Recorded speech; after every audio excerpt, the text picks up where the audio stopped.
اعوذ باللہ من الشیطان الرجیم بسم اللہ الرحمن الرحیم السلام علیکم ورحمۃ اللہ وبرکاتہ۔ دوستو، آج کا ہمارا موضوع ہے پولیسسٹک اووری سنڈروم، اس کو PCOS بھی کہتے ہیں۔ تو موضوع کا آغاز کرنے سے پہلے تمام دوستوں سے گزارش ہے کہ جن دوستوں نے ابھی تک ہربل میڈیسن چینل کو سبسکرائب نہیں کیا وہ چینل کو سبسکرائب کر لیں تاکہ آنے والی ہر ویڈیو آپ تک بآسانی پہنچ سکیں۔ یہ وہ مرض ہے جس میں عورتوں کے ایسٹروجن اور پروجسٹرون ہارمون کا توازن قائم نہیں رہتا، جس کی وجہ سے بیضادانیوں میں سسٹ یعنی پانی کی تھیلی بننے لگتی ہے۔ اس کے علاوہ خواتین کے ماہانہ نظام متاثر ہو جاتا ہے، حمل کی صلاحیت کم ہو جاتی ہے، دل کے افعال خراب ہو جاتے ہیں، ظاہری حسن جمال پر بہت اثر پڑتا ہے۔ اگر اس کا ٹائم پر علاج نہ کیا جائے تو شوگر اور امراض قلب، بے اولادی جیسے امراض جنم لیتے ہیں۔ اس کے علاوہ چہرے پہ یا جسم پہ فالتو بال پیدا ہونے شروع ہو جاتے ہیں۔ اس کے جو مین سبب ہیں، سبب کے اندر مکمل طور پر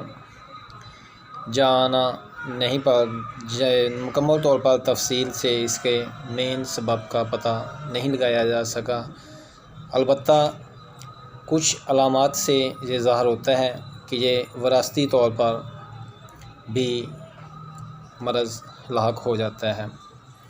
اس کے مین جو علامات ہیں وہ ہیں کہ جسم کے اوپر، خصوصاً چہرے کے اوپر ایکنی یعنی دانے وغیرہ بن جاتے ہیں، مینسز بے قاعدگی سے آتے ہیں، مثلاً ان کے اندر بگار پیدا ہو جاتا ہے،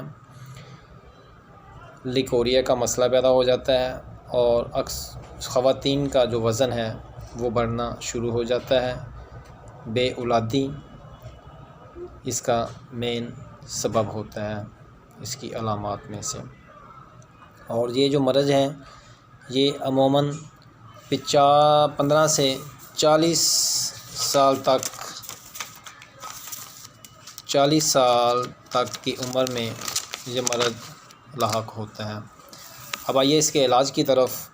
تو علاج کے اندر H67 اور T5 ان دونوں کو ملا کر استعمال کیا جائے تو یہ اس کا کمپلیٹ اور مکمل علاج ہے۔ T5 کے اندر سہاگا، ملٹھی، ریمند خطائی اور شیر مدار شامل ہیں، اور H67 کے اندر زیرہ سفید، کاسنی، گل نیلوفر، کشنیز، گل سرخ، کلمی شورا، جونخار اور سوڈا بائیکارب شامل ہیں۔ اس کے علاوہ جو خواتین اس کا علاج کروانا چاہتی ہیں وہ میسج پہ یا فون پر بھی رابطہ کر سکتی ہیں۔ میرا فون نمبر ہے 0300 4061 964۔ بہت شکریہ۔ السلام علیکم۔